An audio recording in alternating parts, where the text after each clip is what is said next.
Chapitre 8 L'art de gouverner. Il n'y a pas de société possible sans principe d'autorité, de même qu'il n'existe pas de fleuve sans rive pour l'endiguer. Le plus sûr moyen de détruire le principe d'autorité est de parler à chacun de ses droits et jamais de ses devoirs. Tous les hommes sont prêts à exercer les premiers, très peu se préoccupent des seconds.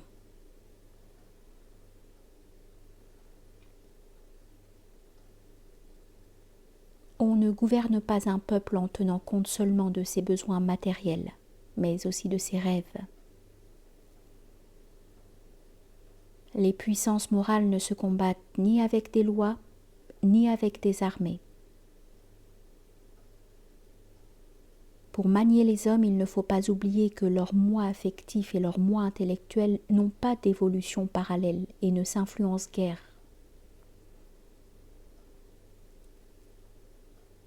Utiliser les impulsions affectives et mystiques des peuples comme moyen d'action en tâchant de leur donner une orientation rationnelle est un des secrets de l'art de gouverner. Une idée nouvelle a besoin d'appui pour se faire accepter. Devenue forte, elle sert d'appui. On ne doit jamais partager les passions des hommes qu'on dirige, mais il faut les connaître. Impossible de gouverner un peuple si l'on oublie que des croyances jugées absurdes par la raison sont parfois plus puissantes que des vérités démontrées. Il est fort dangereux d'avoir la foi pour ennemi. Un gouvernement qui persécute une croyance religieuse s'expose à périr par cette croyance.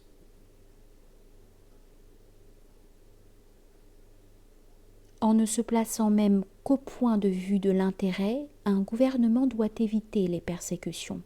Elles sont toujours plus utiles aux doctrines persécutées qu'à leurs persécuteurs. Le rôle du savant est de détruire les chimères, celui de l'homme d'État de s'en servir. Quand un gouvernement demande à suivre l'opinion au lieu de l'orienter, il cesse d'être le maître. Un pouvoir discuté n'est bientôt plus un pouvoir respecté. Une responsabilité morcelée devient vite de l'irresponsabilité. Gouverner exclusivement au profit d'une classe, c'est accroître indéfiniment les exigences de cette classe et se condamner à l'avoir bientôt pour ennemi.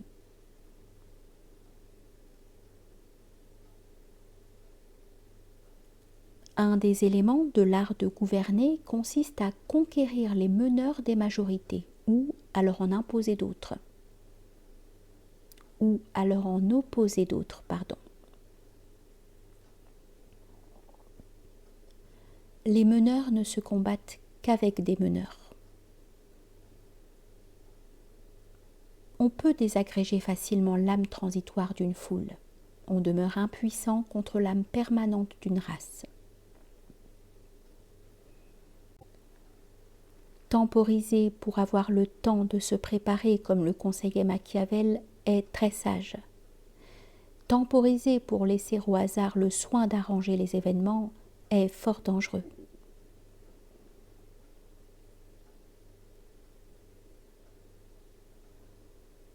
Le mécontentement fut toujours générateur d'efforts.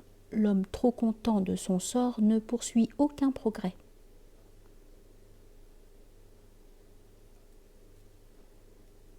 Un gouvernement doit élever des barrières morales avant qu'elles soient indispensables. Au moment où elles le deviennent, il est trop tard pour les construire.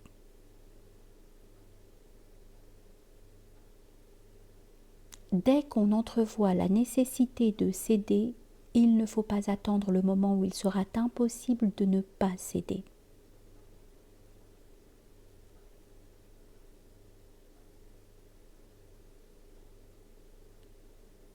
L'humanitarisme et la peur font partie des facteurs de dissociation des peuples. Ces sentiments sont sans excuse pour qui prétend gouverner. Céder toujours aux menaces et aux violences, c'est faire naître dans l'âme populaire l'idée qu'il suffit de menacer et au besoin de saccager pour être obéi.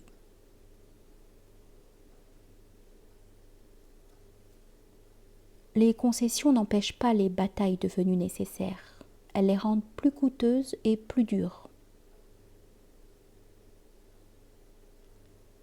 Une répression énergique momentanée est beaucoup plus efficace qu'une répression faible et continue.